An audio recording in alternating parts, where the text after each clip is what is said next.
안녕하십니까. 무민명리 강의로 오늘은 151번째 시간입니다. 이제 날씨도 완연한 가을에 접어들었고요. 아침 저녁으로는 시원하다 못해 약간 한밤중에는 쌀쌀함까지 있습니다. 그래도 한낮에는 꽤 많이 덥지요. 그래서 아침 저녁으로 기온차가 꽤 심합니다. 여러분 건강 잘 챙기시기 바라겠습니다. 오늘도 지난 시간처럼 간목하고 지난 시간에 간목과 을목과 그 다음에 간목과 병화와의 관계를 살펴봤습니다만은 이번 시간에는 간목과 정화와의 관계를 살펴보도록 하겠습니다. 그래서 정관론 간목 두 번째 시간이고 간목과 정화의 어울림입니다. 유신유화라고 말을 하지요. 유신유화라고 하는 말은 여기 이제 신자가 어려운 한문입니다. 잘 보는 나무 글자가 아니다 보니 여기 이제 섬나무 신자를 말을 합니다. 뭐 쉽게 말하자면 나무다 이런 뜻이고요. 나무도 많이 있고 그 다음에 불도 많이 있습니다. 이런 의미의 뜻입니다. 그러니까 나무도 많은데 불도 많이 있다 보니 잘 타겠지요. 그래서 장작에 불이 붙는 격입니다. 라고 얘기를 하게 되고요. 그 다음에 학문과 예술의 재능까지 있습니다. 그게 간목의 기질이 정화를 가지고 있다가 보니 간목의 기질이 정화를 가지고 있다고 보니 이게 아마 상관의 작용이기 때문에 그런 것 같습니다. 학문과 예술의 재능이 있습니다. 특히 경금과 무토가 있었을 때는 그 역할이 더욱 큽니다. 경금이 있었을 때, 그 다음에 무토가 있었을 때 그 역할이 더욱 크다라고 얘기하겠습니다. 그래서 표현 능력도 아주 뛰어나고, 그 다음에 예체능에서도 특히 강하고요. 또 간목이라고 하는 것이 자신을 잊어버리고 봉사자의 역할도 합니다. 불에 막 타다 보니까 그래서 종교인이라든가 때로는 진정한 봉사자라든가 조금 더 뭐 봉사자라고 말할 수 없습니다만은 자신이 가진 것을 베풀어 줄 수 있는 선생님 같은 그런 기질도 있다. 이렇게 얘기합니다. 그래서 조금 더 하나하나 살펴보겠습니다. 조급한 성격이다. 아무래도 간목이 정화와 어울리게 되면 좀 조급한 성격이고요. 그 다음에 봄, 여름생은 시들어 죽는 격이다. 아무래도 건조한데 나무가 물기를 많이 머금고 있지 못한데 정화가 있다가 보니까 시들어 죽는다라고 말을 하는 겁니다. 죽는다는 말은 좀 그렇고 자신의 역할을 제대로 못하겠다 정도가 되겠죠. 경신이 없는 경우에 불에 화상을 입는 나무다. 그래서 경신이라고 하는 것은 하늘에서 내리는 설이고 뭐 또 우박이고 이런 말을 했었습니다. 그러니까 정화가 간목을 제어하려고 할 경우에 경신이 와서 그 정화의 기질을 살짝 막아주고 정화가 불의 기운을 완벽하게 못 쓰도록 막아준다는 뜻이겠죠. 그 다음에 겨울철에는 조로 아주 귀하게 쓰입니다. 그래서 겨울나무다. 그래서 겨울나무다 보니까 이 정화는 그 불의 따뜻함도 주기 때문에 아주 잘 쓰입니다. 이런 의미의 뜻입니다. 특히 이제 조금 더 살펴보면은 봄의 정화 같은 경우는 이제 나무가 자라나는데 아직 튼튼하지 못하고요. 때로는 아주 무성하지도 못하고 힘이 있다라고 말하기는 어렵습니다. 그런데 정화가 옆에 있다가 보니까 화상을 입는 격이다라고 말을 하겠지요. 그래서 잘 자라지 못하고 조금 성격이 까다롭습니다. 아무래도 예민하다는 뜻이고요. 그래서 뿌리가 튼튼하지 않은 간목 입장에서 정화가 오게 될 경우는 좀 합격으로 쓰입니다. 라고 얘기하기 쉽습니다. 그 다음에 여름 같은 경우는 더군다나 정화의 역할이 별로 없겠지요. 흉한 역할로 가기가 쉽습니다. 그래서 여름에 정화는 간목이 뿌리가 있더라도 그 다음에 뭐 뿌리가 있기는 쉽지 않겠죠. 여름이다 보니까 그러다 보니까 불의 기세가 더욱 크게 나타납니다. 정화가 여름에 뿌리를 내리고 있기 때문에 그 나무를 더욱 잘 태웁니다. 그러니까 불나고 뭐 산불 나고 이런 걸 말을 하지요. 그래서 이 간목의 정화가 여름에 있다라고 얘기를 하게 될 경우에는 남에게 폐를 끼치거나 정말 이제 손으로 뭘 막 키우거나 재주를 막 부리거나 이런 것들을 말을 합니다. 가을의 정화는 어떨까요? 가을의 정화의 경우는 불이 잘 탑니다. 그러다가 보니까 간목이 가을에 정화를 두고 있다라고 하는 의미의 뜻은 자신이 불을 잘 타서 먼지도 없이 연기도 없이 나무를 잘 태우기 때문에 역할을 잘하고 있는 겁니다. 그러니까 귀하게 쓰인다라고 말을 하게 되겠고요. 경금까지 있으면은 간목에 가을에 정화가 있는데 경금까지 있으면은 아주 기격이 된다라고 얘기를 합니다. 또 겨울은 어떨까요? 여름과 봄은 간목이라고 하는 것이 화기를 그렇게 필요로 하지는 않지만은 겨울에 간목이라고 하는 것은 나름의 따뜻한 기질도 있습니다. 그래서 겨울에 정화도 반드시 필요합니다. 그래서 여기도 마찬가지겠죠. 경근까지 있다라고 하면은 더욱 대격이 됩니다. 라고 얘기하기 쉽습니다. 그러니까 저 간목이 정화는 겨울과 가을에 있으면은 그 역할이 크고 그 다음에 경금까지 투관해 있다라고 말하면 더욱 역할이 크다. 이렇게 정도로 기억하시기 바라겠습니다. 그 다음에 모든 오행은 목을 키우기 위해 존재합니다. 모든 오행은 목을 키우기 위해 존재합니다. 이제 각자 오행의 역할도 있기는 합니다만은 그 역할들이 전부 다 목을 키우기 위해서 존재합니다.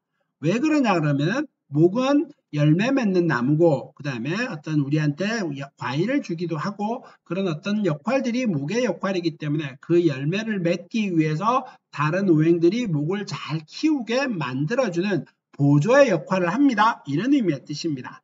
조금 하나하나 상세하게 설명을 해놨죠. 화는 온도와 광합성을 하도록 하며 화가 나무를 잘 키우기 위해서 온도와 광합성을 하도록 하며 토라고 하는 것은 뿌리를 내리게 하여 유지하게 하고 간목이 나무가 땅에 뿌리 박아서 영양분을 흡수해서 그 영양분으로 잘 성장하게 하고 또 그 다음에 금은 다 키운 나무를 베거나 가지치기 위해서 존재하며 때로는 열매를 맺게 하고 금은 가을이란 뜻도 되겠지요. 그러다 보니 나무가 잘 자라오려고 할 때는 가지도 잘 자라쳐줘야 위로 쭉쭉 뻗어 올라가게 됩니다. 때로는 금이 가을의 절기이기 때문에 단단하게 맺혀진 열매이기 때문에 이 나무를 잘 다듬거나 때로는 쓸데없는 열매를 잘 솎아주다 보면은 튼튼하고 큰 열매를 얻을 수 있게 된다. 이런 말입니다.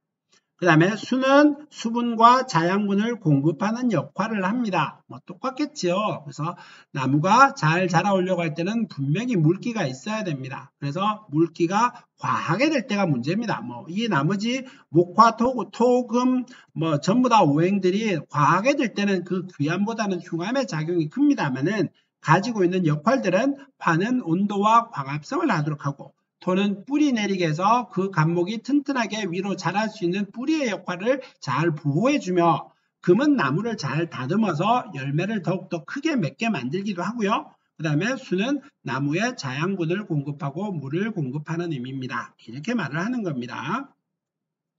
그 다음에 갑은 곱게 자라는 기운을 의미하며 사주 중 어느 위치에 있더라도 곱게 자라는 기운을 포함하고 있습니다. 그래서 갑의 의미가 마찬가지죠. 대들보입니다. 그러다 보니까 대들보다 보니까 위로 쭉쭉 뻗어 올라가는 것을 말을 하지요. 그러다 보니까 어디에 있든지 간에 곱게 자라 올라가는 역할을 합니다. 이런 말입니다.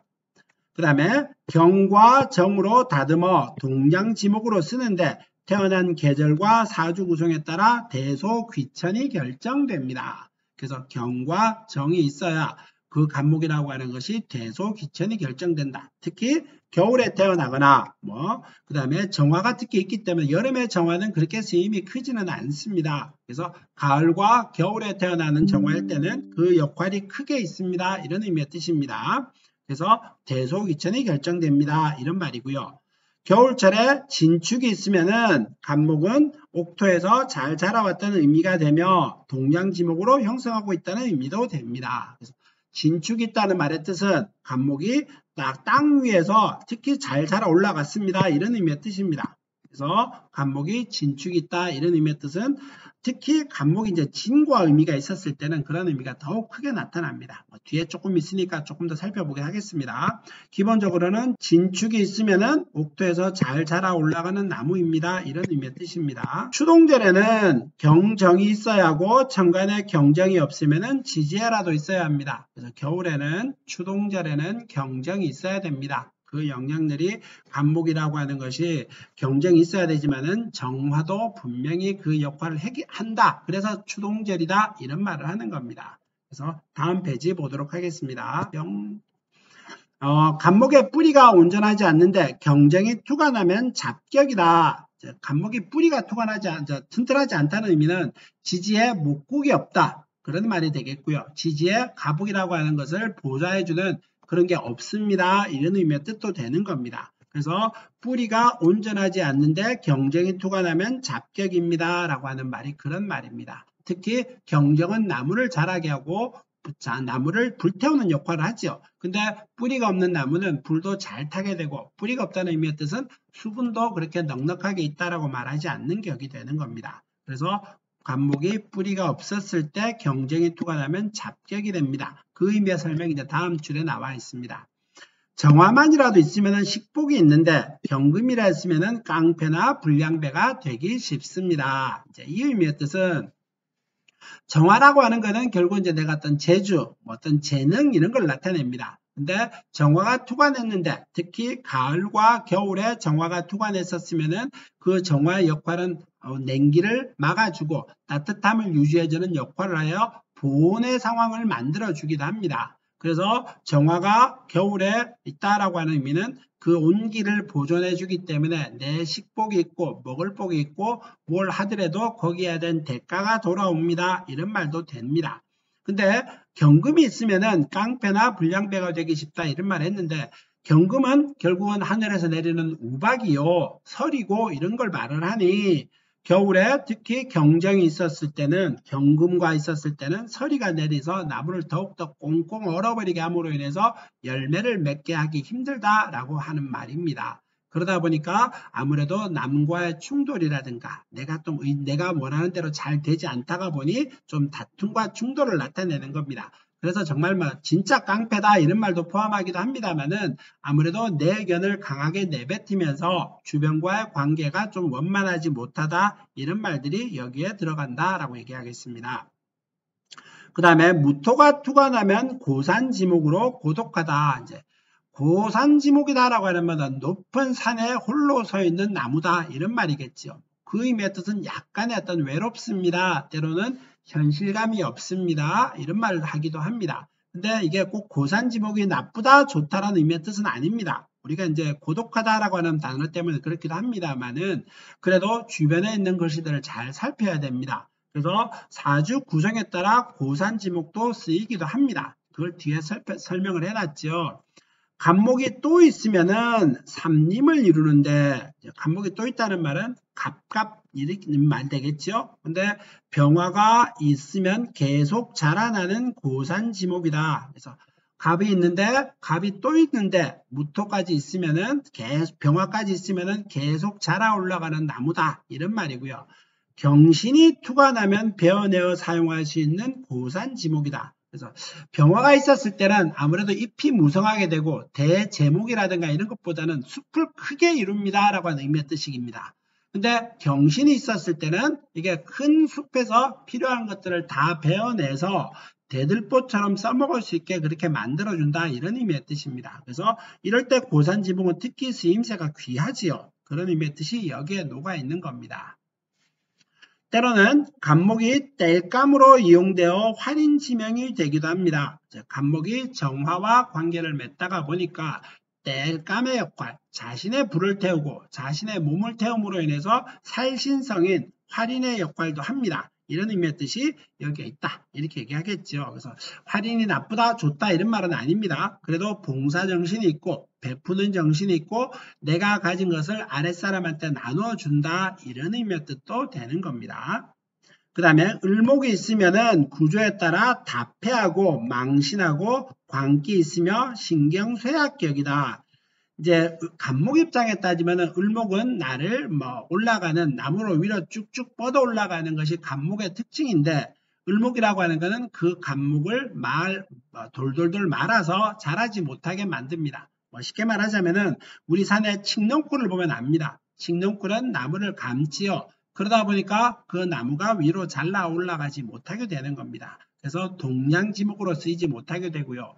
때로는 넝쿨이 그 간목을 감싸게 되면은 똑바로 자라지 못하고 옆으로 삐딱하게 자라게 됩니다. 그래서 이런 어떤 다패한다, 망신한다, 이런 말이 광기에 있고요. 또 간목과 정화가 어울려 있는데 을목까지 있으면은, 간목은 기본적으로 물기를 많이 가지고 있는 나무는 아닙니다만은 을목이 옆에 있으면은 을목은 습기를 많이 머금고 있는 나무지요. 그러다 보니까 간목이 정화가 간목을 살짝 불태우려고 하는데 을목까지 옆에 같이 있다가 보니 연기만 잔뜩 나고 화력은 일어나지 않고 나무도 잘 타지 않고 이런 역할을 하기 때문에 을목이 간목 옆에 있다는 의미의 뜻은 조금 막아주고 그 간목의 역할을 제대로 못하게 해주고 때로는 그 간목이 자라 올라가는 것을 방해하는 방해꾼의 역할도 합니다. 이런 말이 되는 겁니다.